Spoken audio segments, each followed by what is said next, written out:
What is up, everybody? We are back in the studio. Today is Thursday, September. Is it the 27th? No, today is the 28th. My bad. No worries. Today is the September 28th, episode number 53. Good to be back in the studio. Had a decent week. Nothing too crazy on my part, but the green flag is out, and we're ready to roll 3 wide with DJG. Dakota, how we doing? Finally got caught up on all of our episodes. Been behind on that. Finally got caught up. Very excited. Tomorrow is the last day for our giveaway, so hopefully more people get involved with that. I did make another post today, so we'll announce somebody Saturday. Very excited for that. Yes. Not as big as we hoped it would be, I don't think, but it's a work in progress. Yeah. How have you been? I've been good. Work's been work. Waiting on my car to get fixed. That's pretty much it. Yeah. We do need to get the ball rolling on Countdown to Winchester if we're going to do it. I was thinking about that too. We've just been so busy. But it's like, I don't know who all is going to be there. That's true. There's still no entry list. I mean, I have an idea of who, but yeah, I think we do need to sit down and put a list together of who we might want to reach out to and just see if they'll do it and see if they're going. I mean, obviously we know Ty Majeski has entered. Nassie's a given. So I'm sure we can try to guess on who might be there, but no, I agree. I've just been busy and not having an entry list kind of makes it a little bit difficult. And then, some logistics about like, do we want to do it the way we did last year where we have a few drivers from all series, or do we want to focus on just the 400 race? So yeah, clock's ticking, but I'm excited nonetheless. Me too. I'm really ready to go be at the track for the weekend. Yeah. It is probably one of my most favorite times of the year. Yeah. You're just camping at the racetrack. It's cold, but guess what? You don't care. Mm-mm. As long as it's not rainy. And 30 feet of mud. I will never forget that. No. That was something else. Yeah. That's pretty much it for me as far as life updates. We can go ahead and get the ball rolling and move on into our NASCAR at Texas post-race results. In the Xfinity Series, John Hunter Nemechek picked up the win, followed by Parker Kligerman, Sammy Smith, Chandler Smith, and Justin Allgaier. Excuse me. In the Cup Series, William Byron came out with the win, followed by Ross Chastain, Bubba Wallace, Christopher Bell, and Denny Hamlin. Teams make their way to Talladega for race number 2 of the round of 12, and the second race in the round of 8 for the Truck Series. Coverage begins. Is it the Xfinity Series? I got confused because when I was looking up the information for today, no, that's right. But okay. I thought I had dyslexia and had it confused. So I was like, wait a second. No, but that's right. Okay. Coverage begins at 1 p.m. on Saturday for the Truck Series on FS1. Cup Series coverage will begin at 2 p.m. on Sunday, and you can watch all that action on NBC. So, first off, I want to say that I did not watch any NASCAR this weekend. Sunday, I watched football all day. Saturday, I was busy. Yeah, with family stuff. We're just hanging out with the family, having a good time. Friday, I don't even remember what I did Friday night, but yeah, the only racing I remember, I know I watched the whole weekend, but the memorable stuff I think happened on Sunday. Obviously, huge congrats to William. He scored the 300th win for HMS. He looked into it. Yeah, literally. There was good racing all around, I think. I thought for sure Bubba had a good shot there at the end and just came up short there. But I think Texas turned into a really tricky track. Mm-hmm. Lots of drivers had issues. I mean, Kyle Busch, Kyle Larson, I don't know who else. I know those two Yeah. ended up losing it and backing into the wall. Both pretty hard. But yeah, I mean, it was just, I know at least, I don't know about Kyle Busch's situation, but with Larson, it was just hard racing. It wasn't anything. I think Larson was just trying to maintain his position, and there was air in all the wrong places or not air in any of the right places, and around it went. Mm-hmm. I think that's one of the beauties of these cars is the importance of air. Now, in a sense. Yeah, for sure. I also think there were a few drivers who kind of are over Texas. And I guess the rumor on the street is that it'll be reconfigured pretty soon. And I think it was Kyle Busch who said that, he didn't want it to become another Atlanta. He also made a comment about how it was like 100 degrees all weekend. It was hot. And he didn't understand why fans would want to pay money to sit in the stands, but obviously they're very thankful that they did. But it seems like a ton of drivers are not happy with Texas currently. I mean, granted, they go to Phoenix later in the year, but like Phoenix, there's a lot of other tracks that get extremely hot. Mm-hmm. I mean, I know it's hot in Texas. Everybody knows it's hot in Texas. Right. But like it's hot in Atlanta. Yeah. I mean, come on now. Yeah. So it'll be interesting to see what Texas plans on doing with the track. Turn into a short track. Well, we're still waiting for Auto Club, aren't we? Yeah. When's that supposed to be? What, 2025? I don't know. I know it's been a couple years in the making, and I haven't heard anything since. But interesting nonetheless. So following Texas, we have some. I want to take a closer look at the playoff picture because things are pretty tight among drivers. So in the Truck Series, Corey Heim has advanced. Christian Eckes, Carson Hocevar, Grant Enfinger currently above the cutoff line. Grant Enfinger just has a 14-point advantage. Zane Smith is down 14 points. Ben Rhodes is behind 19 points. Nick Sanchez and Ty Majeski are below the cutoff line by 22 points. I think Zane Smith is a little bit of a shocker here. Granted, he has plenty of opportunity to come back, but not somebody that I would have seen below the cutoff line. Over in the Xfinity Series, John Hunter Nemechek and Justin Allgaier have both advanced to the next round. Cole Custer has a pretty comfortable lead of 63 points. Austin Hill plus 44. Chandler Smith plus 32. Sammy Smith plus 18. Sheldon Creed is only plus 9 above the cutoff, and Daniel Hemrick is just above 1 point above the cutoff line. Parker Kligerman, who had a great finish this last weekend, is only down 1 point. Jeb Burton down 19 points. Josh Berry down 27 points, and Sam Mayer down 34 points. Josh Berry down there is not something that I saw happen. Josh hasn't had a fantastic year by any means. No. But like, we know his capabilities. Yeah. We saw a lot of that when he was running alongside Noah Gragson. I think they kind of built off of each other, and they succeeded together. Yeah. Yeah, I agree. I think he's somebody that I'm shocked is down there as well. Really want to see Parker move on. For sure. I really like Parker. Yeah. I don't really talk about it much, but I mean, like, I like him as a driver. Yeah. No, he's a cool guy, and I think it'd be amazing to see him move on to the next round. And then finally in the Cup Series, William Byron with his win at Texas has advanced the next round. Denny Hamlin is 37 points above the cutoff line, followed by Chris Buescher with 22 points, Christopher Bell plus 20, Martin Truex Jr. plus 19.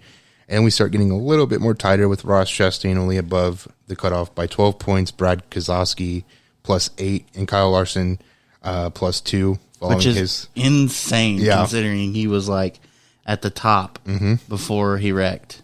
Yeah. And I mean, all these guys, it's tight. Anybody can be eliminated in these next two races. So yeah, nobody's in a must win. I don't believe. No, I mean, looking below the cutoff, Bubba Wallace is down 2, Tyler Reddick down 3, Ryan Blaney only down 11, and Kyle Busch down 17. So it's really anybody's game. I personally would not be surprised if we saw somebody who's currently above the cutoff line fall below after these next two races. I just hope it's not Kyle Larson. No, I would love to see him obviously move on to the next round. And so So they have Talladega and then the Charlotte Roval to advance to the next round. So really anybody's chance here to take. Yeah, I mean, it's ended up being a pretty good playoff so far. I agree. Granted, I haven't watched much of it, but I mean, the points speak for themselves. Everybody's racing hard. Kyle Larson's situation just goes to show you how, even with a big points lead, how important it is to finish races. Yep. One little mishap can sink you to the bottom real quick. Yep. And he's in the middle of it right now. So I definitely think Kyle Busch has a great opportunity to work his way up. Again, it is Talladega. So we're looking for people like Bubba Wallace, who is good at super speedways. Kyle Larson, not so much. So I'm sure Kyle's probably, I don't want to say he's not focused on this race, but I'm sure a lot of his attention is directed towards the Roval more so than Talladega. I mean, really, we could see someone who's not in the playoffs come out at the top at Talladega. I mean, granted, you can see that anywhere, but it's more likely to happen at a super speedway, and that would really throw things for a loop. Yeah. And it, I'd be curious to see how much that would affect the point standing. But no, I think this is what I like about the playoffs, right? It's not somebody has a ginormous lead. It's all points within each other. Something you wanted to talk about, which I think is awesome, is the Stewart Haas paint schemes going into Talladega. Talladega Nights, baby. So Ryan Preece and Chase Briscoe will be running the Wonder Bread and Old Spice sponsored Ford Mustangs. I don't know. I don't really have a whole lot to say on it. I just think it's pretty cool. I love Talladega Nights. It's a hilarious movie. I saw somebody tweet. I think it was a joke, obviously, but they were saying like we need to have like a Talladega themed like race day at Talladega every year. Yeah, I think it'd be cool. I agree. One thing that I forgot to mention this to you before we started. Since we're talking about the playoff picture, I'm going to transition to some sim racing stuff. If you have kept up with the IROC League at all, yeah, they're starting their playoffs. Have you seen how they're doing it? I know they're doing a bracket. Okay. I would like to get with Chris and talk about how that works, like in full detail, because I know Denny brought it up before. We kind of talked about it and like how we would do it, and I just kind of want to see how he's doing it and if it goes well. If is there a chance that maybe it branches out further than that?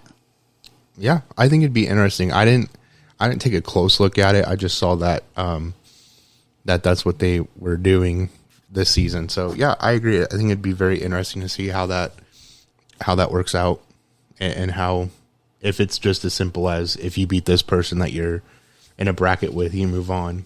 I think that would be awesome. Yeah, especially because like I don't know, like the strategy. It's obviously you still want to win the race, but it's like, okay, you have to beat this guy or you're not moving on. I wonder how it would I sat out the IROC series this season and last season.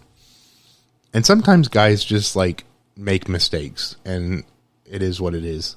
I wonder how it's going to change the driving styles of some of these guys, because we've raced against them, so we know how they race. A lot of them are good and very clean, and then you have some who are just kind of there. Bulls in a china shop. Yeah, and so I'm curious to see if the intensity picks up more than what it was when we were in it.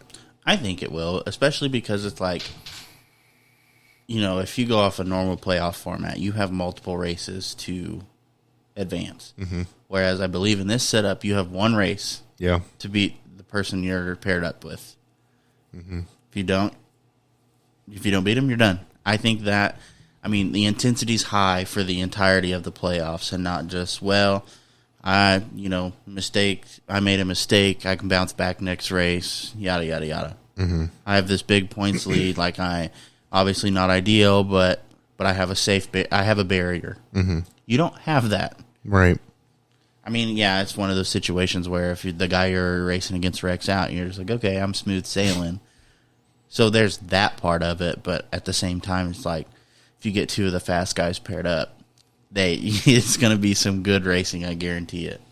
So speaking of sim racing, I don't think you've done it in a while. It's been a month or two, couple months. I've put my stuff away in the closet, but the All-American 400 race. I was going to ask if that was something you were looking at doing again. Probably not this year. I want to look into doing it again next year just because that I did well. Yeah. It was fun. I put a lot of preparation into it. So I think it'd be fun to get back to that. I haven't raced in a while, and I don't want to hop into it and be like, yeah, I can do a 400-lap race when I haven't raced on iRacing in 6 months. Right. I think that would be bad for everybody. So, no, I think my goal is to kind of work back into it and get back into the swing of things. And because was that last year that you ran, or was that the year before? I think it was the year before. Gosh, time goes so fast. I'm like, yeah, that happened last year, and you're like, no, that happened 10 years ago. I was still living at home. Yeah. So, yeah, I remember because I was supposed to go bowling afterwards, and it was way too late. Yeah. I'm not going nowhere. My butt's sore. I was pumped because I got fifth. Excuse me. I miss racing on iRacing, but I just never. Now I have time, somewhat, but yeah, I don't know. I want to get back into it. I just don't. It's just one of those things. Like, it's fun, but it's way more fun when you have people that you know in the race with you that you can talk to the whole time. Mm-hmm. You know, I know that we kind of get in a groove and we don't say a whole lot, but it's just, you know, it's one of those things where it's like, what are you thinking? Hey, what's going on up there? How, you know. Well, then you have Hunter who just never shuts up. Yeah, Hunter's awful. But I remember, we're going way off topic, but it's fine. Because I'm sure, I don't know if you remember this, but like it was one of the first times that me, you, Hunter, and Chance were in a in a room, and I was still learning how to race super speedways, and Chance turned me, and he basically called me a idiot. Who is this guy? And I was like, it's me. I think about that from time to time. Oh, man. I love Chance, but I do think about that from times. I'm like, I remember when that happened. Because I don't know if I felt bad for him for talking mad shit about me, or if it was like because it was an awkward thing. I was like, oh, that was me. But shout out Chance. So moving on to some schedule updates. We still don't have an official schedule. Bob Pockrass is confident that we'll get one sometime next week. But it was announced today that NASCAR will be yesterday or this week. It was announced. I don't remember when, that NASCAR will be returning to North Wilkesboro Speedway next year for the All-Star race. The track will be repaid before NASCAR returns. The Craftsman Truck Series will hit the track on May 18th, and the All-Star race will follow on May 19th. I know that the Cars Tour will also be there. They'll have some other cars there as well during the week. Tickets for next year's race will go on sale October 5th. And then it was also announced today that IMS will be returning to the Oval, which I'm kind of excited for, but we'll talk about it later, but I want to get your thoughts on that. Right now? Or do you want to wait till later? Later. Okay. Let's see. Silly season updates? Mm-hmm. All right.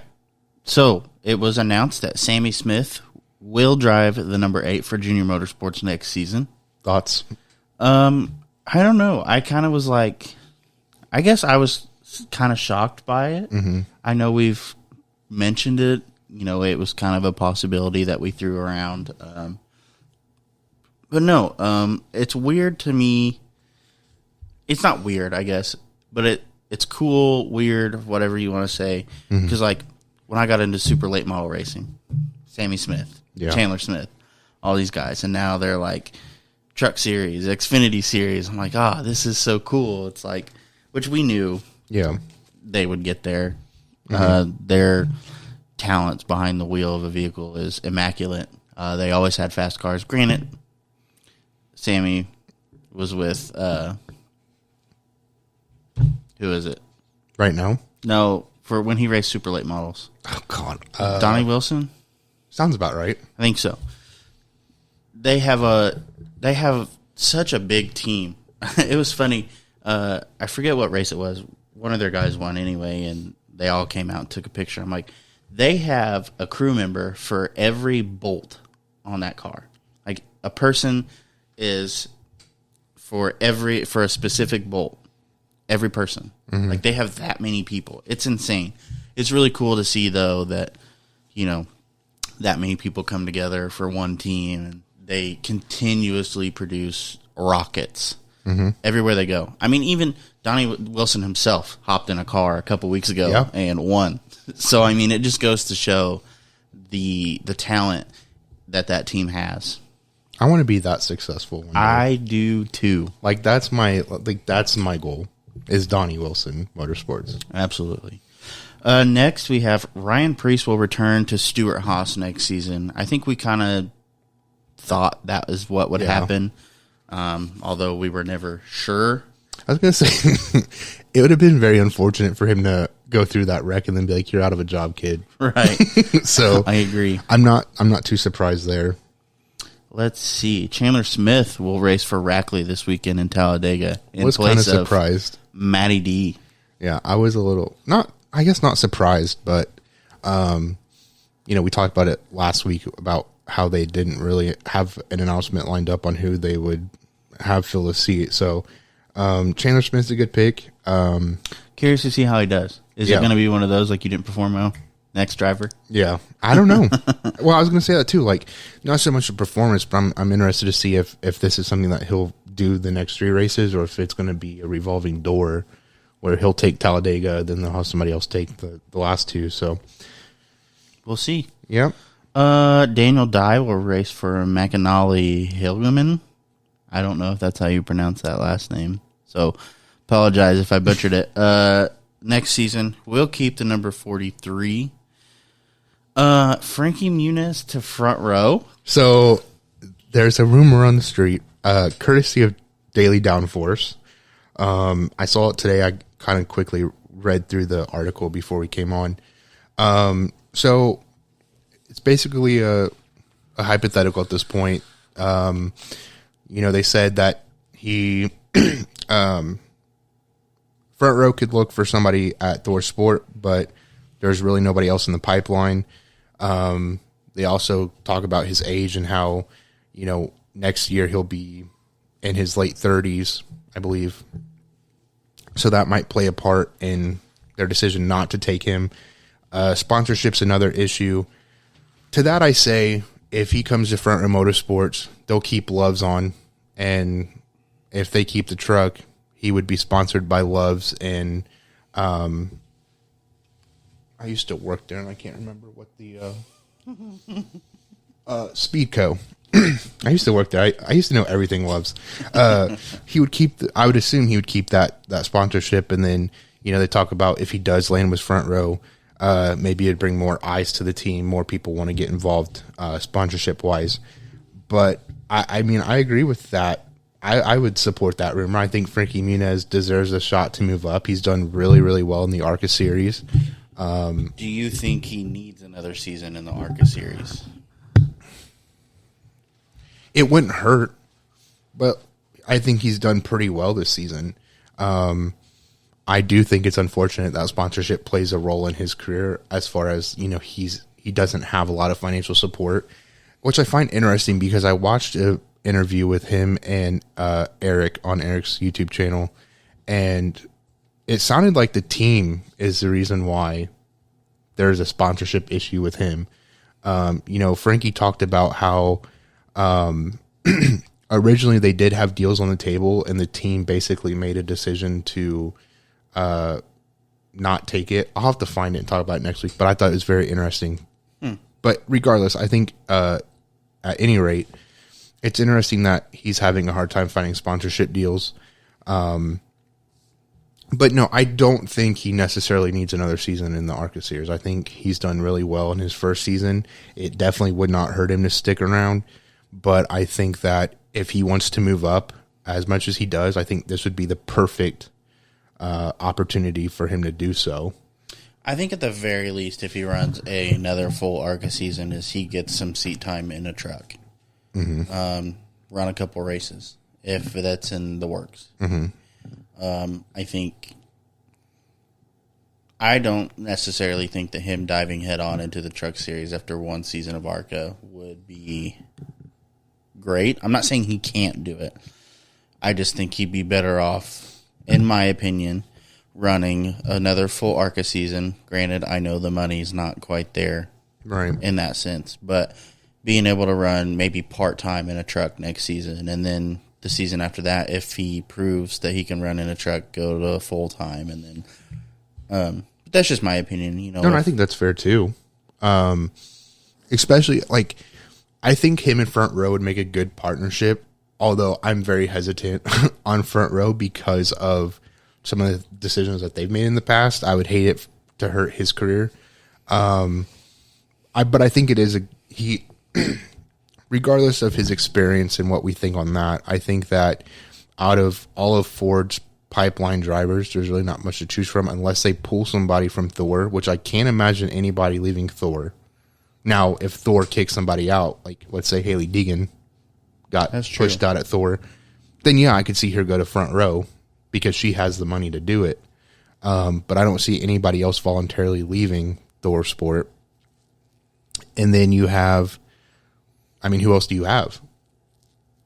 Because Ford's involvement in NASCAR is just not where it should be. It's crazy. It's funny you say that because watching the football games this weekend, they're partnered with Ford for something. I'm like, why does Ford have more involvement in the NFL than they do NASCAR? Yeah. I guess maybe the ratings for the NFL are significantly higher than NASCAR. I could be wrong. But I just think, I don't know what I think. I would love to talk to somebody from like these types of companies like Ford, Chevy, Toyota. One, to see what decisions they make are and how they make them. Because if I am a part of Ford Racing, for example, right? If I'm going in on a sport like NASCAR, I would want to go in 100%. Now, I don't know what that would look like, but I just think it's embarrassing when you have Chevy and Toyota dominating the fields in all three series, and you have, two Xfinity teams that are Ford? You have a couple Ford truck teams. Right. And the Cup Series ain't much better. It's not like Ford's out there blowing everybody out of the water. No. So they're not able to market themselves in that sense. You know what I mean? I just don't know what their end goal is. Like, you want to be a part of NASCAR, that's fine, but like, you also got to think about it from like your development program, right? Toyota and Chevy are killing it in development. They have a ton of drivers in their pipeline that they could pull from, whereas Ford, you only have 10. Do you think Ford's maybe trying to like slowly work their way out the door, and then like maybe Dodge or something comes in? I don't know. Because I don't know. It just seems like, I feel like if Ford really wanted to get out, they could just pull out. I agree, but I just feel like Ford doesn't care. That's what it seems like on the surface. That's why I would love to know like the behind the scenes. Like, look at any other racing motorsports, right? Like IndyCar, you don't have teams going half in or manufacturers going half in. Formula One, for example, they're spending millions and billions of dollars a year to run. They're not like, oh, here's a couple million, good luck. Like they're all in. So I would love to see what their budgets are compared to Chevy and Toyota too. I would assume. Not that matters, but I feel like it'd be significantly lower, and if it's not, why? Right. Like at the surface level with what we see, it seems significantly lower. And like I said, if it's not, like how is it not? What are they? What? Well, and then I also have like even like down to the short track level, right? Like Toyota development is involved in super late model racing. I'm sure Chevy is probably at some But you point. very rarely, there's significantly less Fords at the super late model level. Right. I mean, very rarely do you see more than maybe 2 or 3 in a field. Right. Really, the only class that runs Ford is the Crown Vics, and that's because that's all it is. Right. I think if I was an executive at Ford, and I was over the racing development and all that, I would be involved in the super late model space. I would be involved in the ARCA space. I'd be involved in all 3 levels of NASCAR. But I guess maybe potentially it's that they see that there's no return on investment there for them. Just because in the racing world it's lose money. And that's fair. Maybe that's why they're like, sorry. Yeah, I don't know. That's another point. Like, we'll produce the Mustang for the Cup Series to run whenever they want to use it, but like anything other than that, forget it. well, I mean, that's a fair point, because last week I talked about, or we had talked about, do sponsors eventually start pulling out of the sport too? And I mentioned ROI. It would be interesting to see, like, do the manufacturers see an ROI on being involved, or how does that work? Right. Yeah, it's an interesting conversation to be had, and I don't know. I don't know how to go about it. I have no idea. A lot of people know way more about this than I do. Mm-hmm. The last big topic, which this one took me by surprise. This is the big, like, did not see coming. Way out, came from left field. Yeah. Spire purchases KBM. And when I mean purchases KBM, they bought all of it. Let me see. So, I do know this included the shop, The CNC. the CNC shop, the manufacturing, The trucks. yeah, Like, that's everything, the people. literally- So this was a statement from Kyle Busch. He says, when we started the Truck Series team back in 2010, I never imagined that we would be able to win 100 races with 18 different drivers, and that one day I'd be racing the Cup Series alongside so many of the drivers that I once mentored at KBM. I owe a lot of gratitude to so many people, starting with Samantha and my family, for believing in this dream that I had. It took countless hours by so many amazing people to make KBM the winningest team in the Truck Series history. I will always appreciate everyone that walked through the doors and gave their all to make this such a successful organization. Not only has it been the people that were employed here, but it's also the families that supported them while they worked long hours and traveled on the weekends, sacrificing time at home and missing family events. I certainly can't say enough thanks to Toyota for the first 13 years of support, and to Chevrolet for stepping up to the plate this year.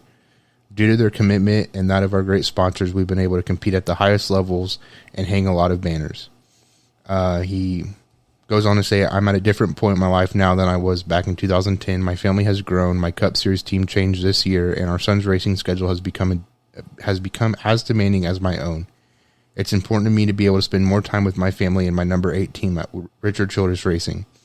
It'll be hard to walk away from the amazing facility that we've built. I'll miss walking the shop floors, talking with our employees, hosting our fan days in the lobby, and spending countless hours there ensuring its success. However, I know at this point in my life and in my career that this is the correct decision. Spire also made a statement saying, Spire Motorsports has tremendous respect for Kyle and Samantha Busch, their staff, and everything they've built and accomplished at KBM over the years. They created a record-setting, championship-winning team. Those accomplishments cannot be overstated. Definitely did not see coming. Yeah. Yeah, I didn't see it coming either. You texted me and I was like, what is happening? And this follows the news that they had purchased a charter for $40 million. So, yeah, Dakota was like, where are they getting all this money from? Because we've talked about it almost every episode, just how expensive this sport is. You know, everybody's complaining about how outrageous $40 million for a charter is, and they paid it. Mm-hmm. And then literally like 2 weeks later, bought an entire truck operation. Yeah, and I know for a fact that wasn't a cheap investment. No. I'm hoping that it pays off for them, and I obviously think that we have something bigger brewing for that team. I think eventually they're trying to build a legacy like the Stuart Haas, the Richard Childress, the Joe Gibbs. They're trying to build that for themselves. And I think it's cool to see a team like that be able to do that. Yeah. I hate that it's that expensive for them to do that, but I do appreciate that they're taking the steps necessary to build that. No, I have to applaud them because, even a couple years ago, I never pictured Spire as a team that could ever do this, right? Right. With Corey LaJoie, it always seemed like they were, a mid-pack field, and nobody really paid much attention to them.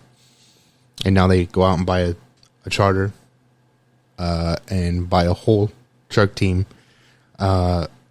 Next year, they'll be fielding 3 cars in the Cup Series, technically, in at least 3 trucks. So it's interesting to see their path forward and what their future holds. But I'm very excited for them to essentially turn the tide from being a team that nobody really paid much attention to where they are now. I want to know how that conversation started. Did Kyle Busch reach out to them, or did they reach out to Kyle Busch?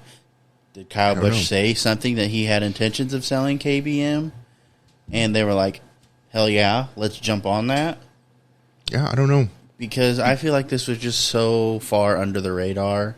Like, I never heard anything about it, and all of a sudden Kyle Busch doesn't own, KBM no more. Yeah. I don't know.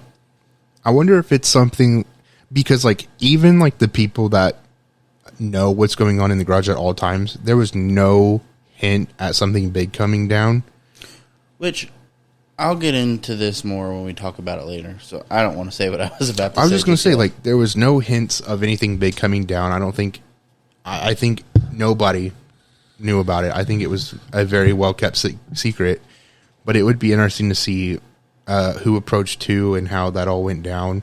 Like I told you before we came on, there was no dollar amount, which is nobody's business, I suppose, but it'd be nice to know how much they spent on that, and why he didn't approach us.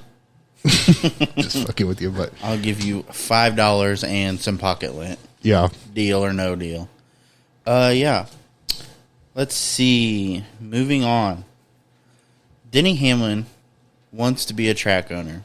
We've talked about this before, how we think it's cool that, drivers, once they retire from driving or whatnot, still find a way to be involved. Dale Jr., for example. Perfect role model for this right here.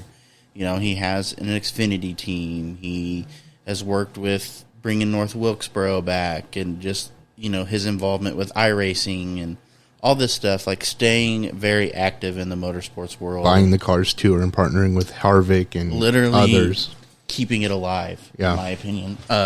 So, Short Track Scene published an article detailing Denny Hamlin's interest in becoming a track owner. Southside Speedway, Hamlin's childhood track, had closed in 2020. In the aftermath, the 0.3 of a mile track and 41 acres of land was sold to the county. Recently, the county issued for formal requests for proposals, which Hamlin addressed on Saturday while in Texas. He told reporters that he has remained in contact with the county, saying, "I've met with the county and the state on that, probably earlier this year. My interest would be to own it. I would love to run it, but would love to own it if I were to run it. We'd have to work around that for sure. It sounds like the county does own it, but again, if we're going to put effort and time, I would like to have some kind of stake in the facility." While he does not intend to submit a proposal, he did say that he would circle back with the county. Hamlin went on to say that Dale Jr. would support his efforts, saying, "Listen, if you do it, I'll bring the Cars Tour there twice a year." So, again, keeping it alive as much as possible. Keeping the short track scene relevant plays a huge role into the future of NASCAR. We've seen it. A lot of drivers who are in NASCAR. Chase Elliott, we've watched him run super lates. Sammy Smith, Chandler Smith, all these guys, Carson Hocevar, all these guys that we've watched run super late models, at Winchester, in our home state. Yep. So, it's very important. I think, you have the few guys like Stephen Nasse who have no intentions of moving up because, he is a hardcore short track advocate. Yeah. Which is also good for short track racing. You need to have people like that because if you just bring everybody up to move them on, you're eventually going to run out of drivers in the short track scene. So having a good mixture of both and keeping it relevant, which on the flip side, you have to have people who are willing to own tracks and manage tracks and keep them alive and do their part. You know, you can't just have a racetrack and expect people to show up. No, people have to want to be there. You know, it has to be a nice facility. It has to be accommodating for all the guests, so on and so forth, which we've talked about other tracks. I mean, just simple things like bathroom renovations. People, that's a big thing for people. Adding more seating, comfortable seating, parking. I mean, just all these little things that, you know, you think, people are going to show up. And no, they won't. I promise you. I mean, look at, I was going to say Eldora would be a perfect example of what Tony's been able to do to keep that track alive. I mean, that is bringing record number of fans in. Beautiful facility. And I mean, like, for as many people are there, you don't wait in line very long. Like, the people that work there are top notch. I mean, the 50/50 is a big thing there. Like, I mean, it's just a beautiful facility. It's very well taken care of. It's appealing for people, you know. It's people want to be there. They put on good shows, too. It's not like, you know, I understand I'm comparing apples to oranges here, but Mount Lawn has a good crowd, always. Yeah. But if it were a track that ran super late models, like the crowd that we have wouldn't be fantastic. It's good for what we're doing. You know what I mean? Yeah. I think Winchester would be a great example, though, too, on the flip side of that. Like, yes, a lot of people go out during 400 weekend. Camping is usually always sold out. But the history around Winchester is amazing and you know, whatnot. But I think if they were able to upgrade facilities, I think it would be a lot better fan experience. One of the other things that we talked about is fan experience and like providing things to do for fans who are at the racetrack, and there's really just not much to do. The driver autograph session on 400 weekend is awesome. Don't get me wrong, but it's not enough. Right. You need to have something there for people to do, you know, when there's a lot of downtime in between races, or, you know, like between practice and qualifying, or you know, because not everybody wants to watch practice. Not everybody wants to watch qualifying. So give them something to do during that time. Granted, if you're camping for the 400, you can always just go back to your campsite. Which I was going to say, it's like, it's easy for us to do because, like, you know, we can leave the track, go back to our campsite, but imagine What about the people that didn't camp? Right. It's like, imagine being there all day and you have an hour or two of downtime between one session to the next. It's like, I would be miserable. Yeah. So, no, I agree. So, hopefully something comes of that. I would love to see Denny add that to his portfolio. I think, I'm just joking here, but it should be mandatory for all Cup drivers to own at least one short track around in the United States of America. I also think it just, I hope it works out for him, not just for him, but also because, you know, with the revival of North Wilkesboro, it'd be nice to see more people. Obviously, it's a money pit, and I don't know how you make it profitable. But being able to save more of these tracks that have closed down in recent years. I think the struggle with a lot of other tracks is North Wilkesboro had a big history. Yeah. I'm not saying these other tracks don't, but like the importance of North Wilkesboro, you know, it stood out a lot among a lot of other tracks. So if you go, you know, for thinking of Denny here, is it going to have the same success because it doesn't have the history that North Wilkesboro does? Right. And I think that's a tough line to walk. Yeah. I mean, like, that's like, you know, Mount Lawn, right? They've closed down once. They brought it back. And I don't see an increase in fan engagement. So that's a good point. Like, if Mount Lawn closed tomorrow, you know, you're not going to... I don't see how you can make it any better than what it is. Granted, I think the people of Mount Lawn are kind of privileged in a sense that, one, it's in a small town community, so people just go because maybe they don't have anything to do. Well, in Henry County, there's not much to do, so I agree. And if Mount Lawn did close, okay, you drive 20 more minutes, you go to Anderson Speedway. Yeah. So. Yeah, that's fair. In a sense, it kind of sucks. But at the same time, like, I felt like I felt like Mount Lawn did well this year. Oh, for sure. So I hope that continues. But anyway, owning a track and managing a track is no small task. No, I couldn't do it. It's not for the faint of heart. If you get your feelings hurt very easily, don't even think about it. Yeah. And if you love money, don't do it either, because you'll never see that again. Right.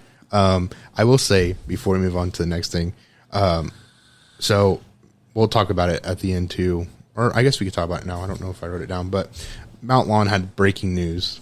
The promoter did. I really thought genuinely that it was going to be like he was going to announce he was taking over that responsibility next season. That wasn't the case. But no, we can talk about it now because I also had something else I just remembered. So what they ended up doing was announcing that there's going to be a big 100-lap Crown Vic race for $1,000 to win. The other thing I want to talk about, did my dad send you the final points on where we all finished? Okay. So you ended up finishing 16th. Are you kidding me? Yeah. Dad finished 11th. But here's the damn kicker. I finished 12th. I was 9 points behind 10th place. Damn. Dad's like, if you had ran that heat race, you would have probably been top 10. I was like, yeah. How many points behind 15th was I? Let me see. Because I believe he sent me that too. Let's see. 10th place was 299. That's all I know. Okay. He didn't. Jimmy didn't send him 10th back, but overall, I'm not mad about those results. No, I wanted to finish in the top 15. Yeah, that was one of my goals for the season. Okay, I was close. Had I not wrecked that last race, had I ran a couple of heat races that I didn't run, yeah. Had I qualified better all season, had I not figured it out the last 2 races of Your the luck, season, it was probably like 1 or 2 points. Probably. Something stupid. Right. Which is fine, you know. Yeah. I'll get back out there next year and hopefully, well, I don't know. I haven't decided what I want to do as far as racing. I want to race next year, but do I want to stay in the Crown Vic or not? You know, I've been back in I'm not racing after this year, so. I'm racing. That's firm. Yeah. But it's just with some of the people that are moving to the Crown Vics, do I want to move to the compacts? Right. Just because, like, it's cool and all that the Crown Vic, I would much rather be in a Crown Vic. I like having a rear-wheel drive car. But it's just like, at what point are there too many? Yeah. Now, people, you can bitch at me all you want because, you know, you go to dirt races and it's like you have heat races that matter. You know, qualifying matters. Whereas at Mount Lawn, it really doesn't because they're like, well, we're going to start everybody anyway. Right. And that's fine if that's how, whatever. But I don't know. I would much rather know I'm going to race while I'm still getting my feet wet. Right. It's not like I'm full blown competing for wins and stuff like I'm just now figuring it out. So the fact that I'm finally learning how to drive and there's chances that I'm not going to make a race one night because the top 30 guys are running 18-second laps in a Crown Vic, and I'm just like, how the hell do you do that? Right. I don't know. It obviously it's motivation to get better. There's ways to look at it as a positive, but at the same time, like if they do just decide to throw 35 Crown Vics out there, I don't want to race against 35 people for 20 laps. That's chaos. I would say like the first 15 are really clean drivers, and then the other half of the field is the ones that don't care and tear shit up. Right. And like I said, if we're going to run 50 laps every night because there's so many cars, perfectly fine. Mm-hmm. But if you're going to throw 36 cars out on a little itty-bitty track like Mount Lawn for 20 laps and just say, here you go. Yeah. Like that's where people get hurt because some guys just don't know, hey, it's not your night. You can't, you know what I mean? Like they're going to bully their way to the front. They're going to wreck people. They're going to do what they have to do, which is racing. I'm not saying it's not. To an extent. But it's just like, at what point is that not fun, right? Right. No, I agree. No, I agree. You got time to think about it. I got time to think about what I want to do. 6 years I has don't been have a a whole long lot time. of time to think about it because if I That's want to race true. Crown Vics next year, I got to get to work on mine. That's true. So maybe you don't have a lot of time. Off season goes by quick. We talked about this. I don't know. For me, it's just like 6 years has been a long time. And to really see no real progress is just kind of like defeating. You know, I had goals of moving up. Not sure how realistic those are at this time. Flirted with the idea of jumping into a Crown Vic, but like you said, I have a problem with it's become so diluted with people that I just cannot see myself racing against. I just don't want to be put in a position where I'm racing people who could care less. I wish the respect was there. If they ran like the VOR series or like the super late model series, right, where people have some respect for their equipment and everyone else's equipment and you can run clean, that's one thing, but it's just not. So I don't know. You and I both know rubbing doors and that stuff's That's gonna one happen. thing. Yes. That's racing. But, you know, for example, the last race that I got wrecked out on before I ended up in the wall, like, I got drove through in the short turn just because someone was mad. Like, I passed you, just let me go. Right. Why was that necessary? It wasn't, is the thing. No, and it's just like, you're risking tearing up your car and someone else's because you got your feelings hurt. Mm-hmm. Why? It's stupid. And it's like, you're a lap car anyway. I'm not going to go down that. I've been a lap car before too. Like, it's fine. It happens. Right. But it's like, you're a lap car and I'm not. And then you got mad at me and wrecked me for no reason. Yeah. See, I couldn't put up with that. I would end up in handcuffs. Yeah. Swear to God. I don't know. We'll see. Speaking of good racing, we're going to move on to the Valley Star Credit Union 300 at Martinsville. Didn't watch it, but I have seen highlights from the Landon Huffman. So the top five was Trevor Ward, Landon Huffman, Carson Quapple, Peyton Sellers, and Doug Barnes. The finish to that race was amazing. I mean, they were rubbing doors. Landon and Trevor were. I mean, it was beating and banging. It wasn't like rough racing. It wasn't, malicious. It was two guys racing for the win, racing hard for the win.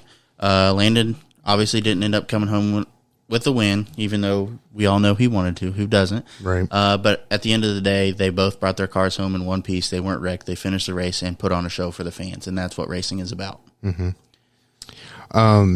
Didn't get to watch it either. I do know there was a fight in the pits. Oh yeah, I forgot about that. And but they ended up landing on someone else's car and tearing up the front end. Yeah, someone said those guys should have to pay for that. I would say so, something. But I really wanted to touch on the back and forth between Landon Huffman and TJ Majors. So on Door Bumper Clear, yeah, TJ had named him his idiot of the week. So Landon took to Twitter and said, "Expected better. I'm his what an idiot on DBC for not driving flat over the 77 to win. Considered opinion, then remembered it has same relevance of his driving career, which has similar accolades to that of a wet napkin. Love you, TJ, but easy to say while you're watching." And then he followed up to that and said, "Dude complains about how racing has no respect these days, mere seconds before claiming instead of racing the 77 hard, I should have let him go and punted him. Incredible." TJ responded and said, "No, Landon, I was pulling for you. I don't want tore up race cars, just a strategic move you could have used to possibly get the win. Would have loved to see you and your crew celebrating. Your dad had to be on the edge of his seat."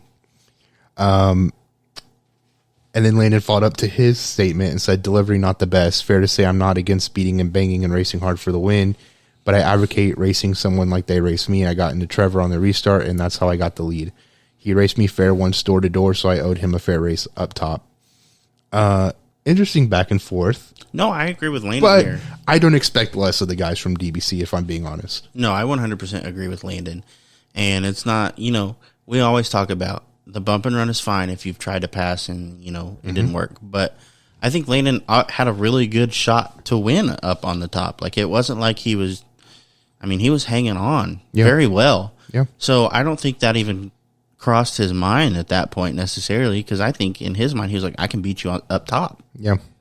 and Landon is he's a really good driver. He's a clean driver. He's respectful, and he's respected. I don't ever see him ever wrecking somebody for a win.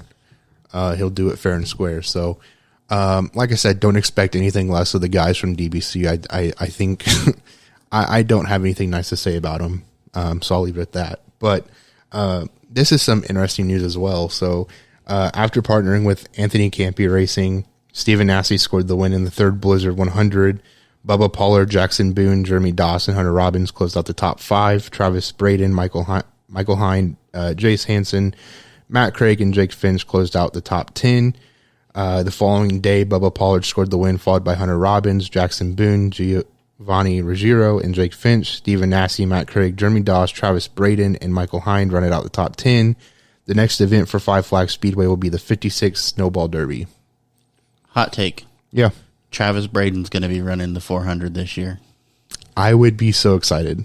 That should have been a red flag, green flag segment. Dang it, I missed the opportunity. Let's go. Are we going to throw it in right now? Yeah. Green flag. I mean, he's ran a handful of races this year. He's done well, so I don't see why he wouldn't. I mean, it's a big race. I'm assuming he's running in the Snowball Derby, unless his intent was to only run in the Snowball Derby this year, which is why he's running in the Blizzards. Mm-hmm. So I'm going to say green flag. I would love to see Travis Braden at Winchester again. Mm-hmm. He's won it before, correct? I believe so. Yeah. I mean, so maybe he looks at it as it's an accolade he already has under his belt, so why not go back? Or why go back? Right. But at the same time, it is the Winchester 400. It is one of the pinnacles of the short track world. Mm-hmm. So why not? I say green flag.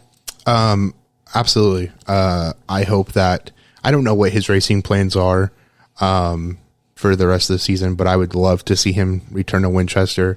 I doubt they'll ever listen to this, but if Jess or Travis ever listen to this part, please come back.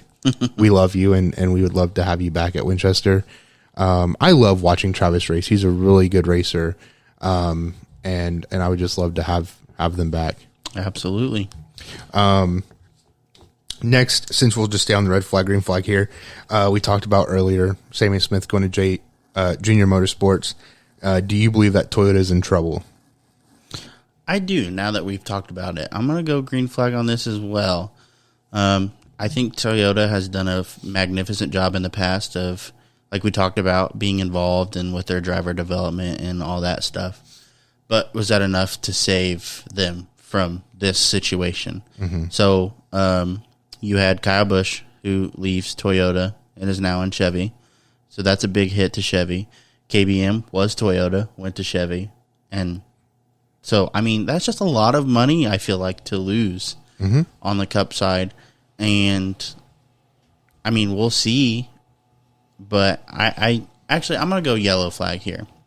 I'm leaning more towards the green flag side of it, but I'm going to halt on full throttle. They're in trouble. But right. I definitely think if they're not in trouble, I think it's raised some eyebrows that somebody's like, hey, we need to take care of this. Mm-hmm.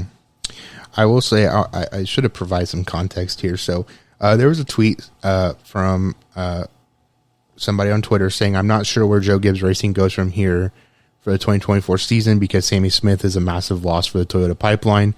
I'm assuming that Ryan Truex does run full-time schedule at some point, but who else now? No obvious choices to the public eye. They followed up and said Toyota has lost Kyle Busch, Chandler Smith, and Sammy Smith in a one-year span. No matter how you spin it, that's not great at all. I would agree here. I think it's a yellow flag for me. Maybe not in trouble right now, but it's definitely a very concerning situation developing, and it goes back to who do you have left in your pipeline? A lot of young talent. I thought they were in trouble when they lost Kyle Busch and KBM because I thought KBM was a great resource to have in their development program. Now they've gone to Tricon, so maybe Tricon makes up for that loss, but not a lot of talent left. I know somebody had mentioned Solowich in the comments, and that's a fair point, but outside of him, there's not really many people that I can think of right now in that pipeline. So might not be in trouble right now, but it is a concerning situation developing. Absolutely. My point that I had was, excuse me, that Kyle Busch selling KBM is part of a plan to buy into RCR. And at first when you said that, I was like, there's no way.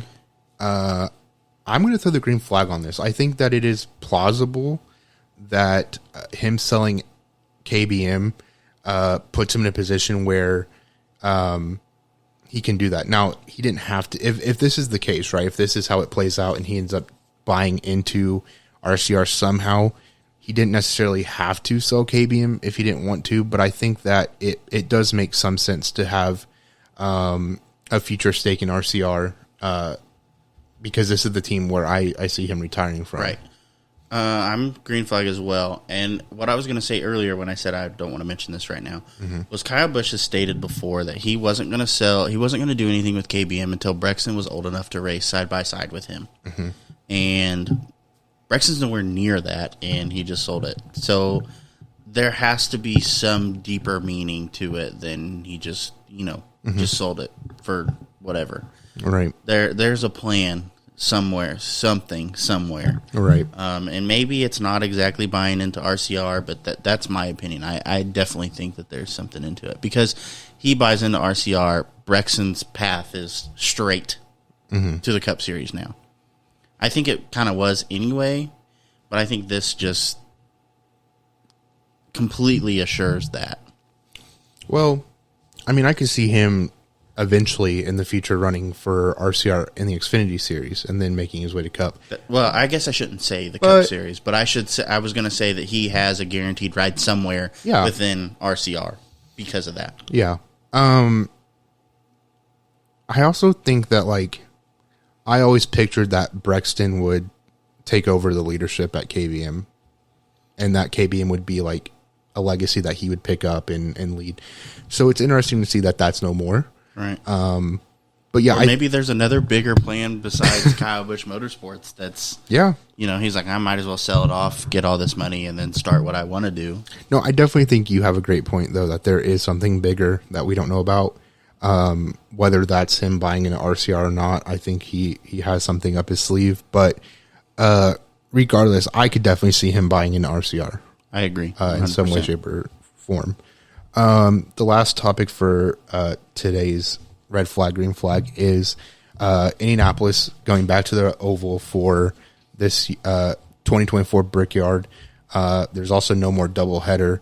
But the question I wanted to raise is a lot of people are upset at NASCAR fans for wanting to do away with the oval. They go to the Roval, or the road course, I should say, and now people are wanting the oval back. Do you think the oval is here to stay, or do you think it's going to be we're going to try it out for a couple years and go back? I wanted the oval back. But my honest opinion, I think it's probably going to be here for a couple years. I think people are just very curious to see how the new car handles it. They think, obviously, with the tighter racing that it has been, I think people are assuming that is going to translate to Indianapolis, and the race is going to be less boring than it used to be. And if that's the case, maybe it does stay. But if it's not the hype of what everyone thinks it's going to be, I assume it's probably going to be a couple more years, and then they're going to go back to the road course. Because I think the road course provided good racing. Yeah. As much as I didn't like it, I still think the racing was pretty solid. It was interesting. I don't know what it'd be like moving what it was like moving the restart zone back to help the chaos in turn one per se, but I still think that the road course provided decent racing. So the hope is that will translate to the oval, and if it doesn't, it's not here to stay. If it does, if it lives up to what everybody believes it's going to be, I'm sure that it'll stay. I wouldn't even mind if they did both. Yeah. Alternate years or something like that. Yes. I think that would be something that I would be more on board with. I don't think IMS needs 2 dates to run both, but I would definitely like if they alternated the layout. But I am excited to see the oval come back. I know a lot of fans didn't care for it. One person on Twitter said it was the most boring race they've ever been to. But I'm happy that they're going back to the to the history of the track and how it was ran before. So the Brickyard is back, baby. Yeah. Do I think it's here to stay, though? I'm going to throw the caution on this for the same reasons you just said. If it doesn't live up to the expectations, NASCAR will make that change because they know it affects the viewership and all that. But I would like if they would alternate the layout every other year.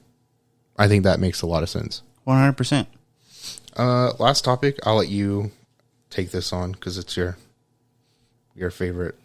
All right, so we're going to talk a little bit about the Winchester 400 since it is coming up very quickly. Yes. It was announced that the purse for the 52nd Winchester 400 has increased to over $100,000. The winner of this year's race will earn $20,000 with the chance to earn an additional $14,500 in track and series bonuses. If the winner of this year's race were to do that, their total payday would be $34,500, making the Winchester 400 one of the highest paying races this year. So with the bonuses, you have the pull award, which is $1,000. Stage 1 winner, $1,000. Stage 2 winner, $1,000. Highest finishing rookie, $2,000.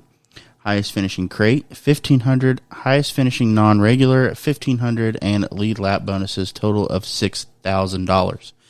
With the payout, you have first earning $20,000, second earning $10,000, third earning $7,500, fourth $5,000, fifth $4,000, sixth $3,000, seventh $2,750, eighth $2,500, ninth $2,250, 10th $2,000, 11th, 12th, 13th, 14th, 15th on back respectively goes $1,900, $1,800, $1,700, $1,600, 15th to 28th is all $1,500. The last chance race, first through fourth, $750. Mm-hmm. And I don't know. I just feel like while it makes it one of the highest paying races this year, it still just doesn't seem like that much because you have nightly shows in the dirt series that pay out that much. Yeah. And, we have this race once a year, and if we're struggling to get a good payout, and that's why the car count keeps dropping. I understand that there's more to it than just here's money. Right. There's way more to it than that, but I think something has to give at some point. No, I agree. I do think it is because a payout affects car counts, but then, when we talked to Cody, if you haven't seen that episode, please check it out. That was a good interview. You mentioned the turnaround between Winchester and Nashville and Snowball Derby.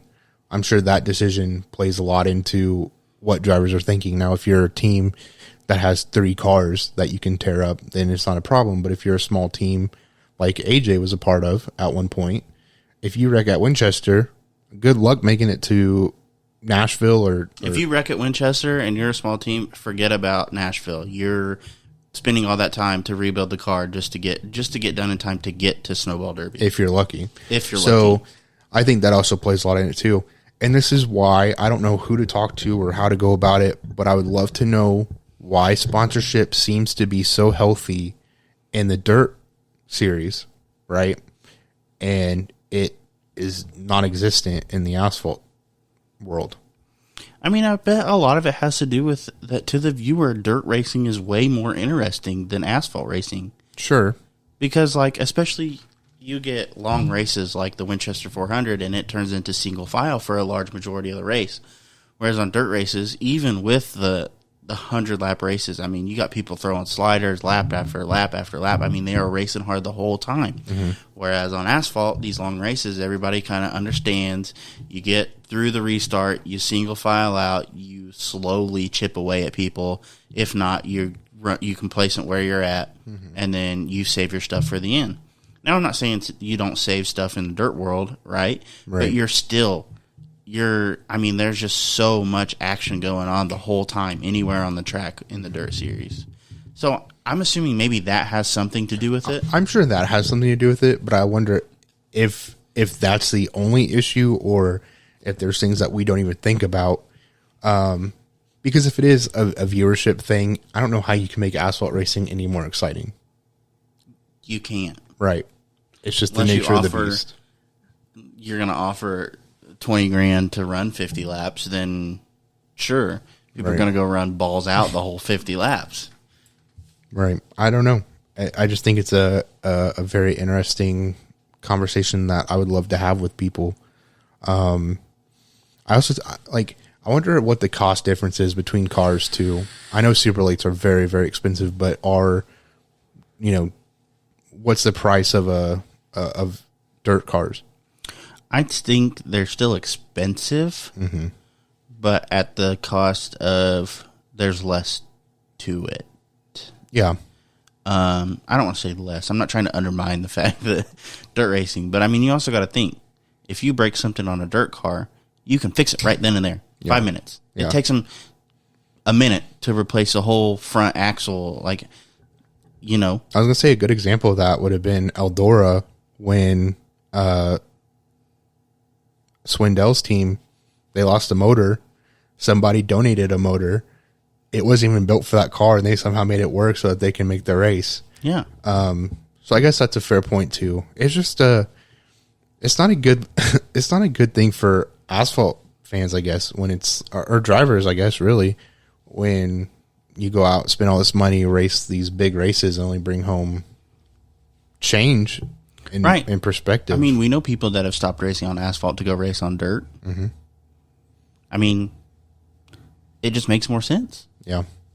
I hate it because the dirt track selection is way more limited around here than the asphalt track selection. Right.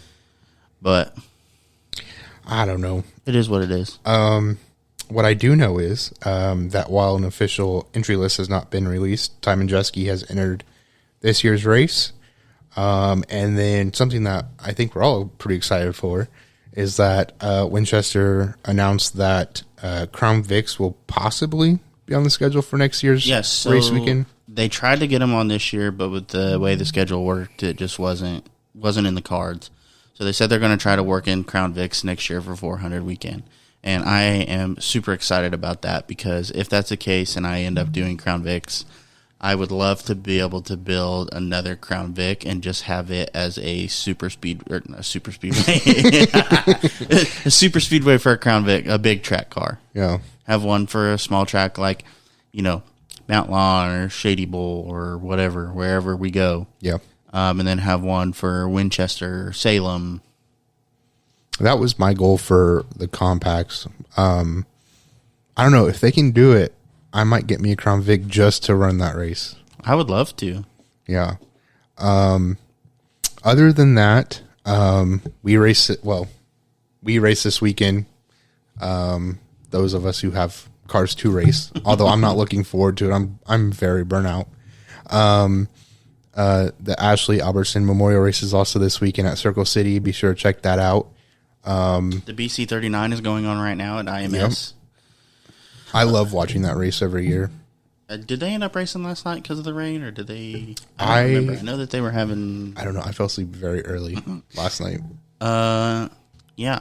Nonetheless, please check out our Facebook page. Get in on that giveaway for the reserved seats for the Winchester 400 this year. Give us a like, give us a follow. Check out our TikTok. We haven't posted anything recently, just because we haven't had a camera. But, I mean, as part of it, follow us on Twitter. Be sure to check out our episodes on YouTube, as well as anywhere else that you may listen to our podcast. We do thank you guys for hanging out with us. It's been a ride so far. We are 53 episodes in, and we still have a lot of things in the works. We're rolling. Slowly, but we're rolling. I think eventually we're going to hit a big break, and we're going to catch a lot of momentum. I feel it. It's coming. I hope so. So with that, thank you guys for hanging out with us, and we will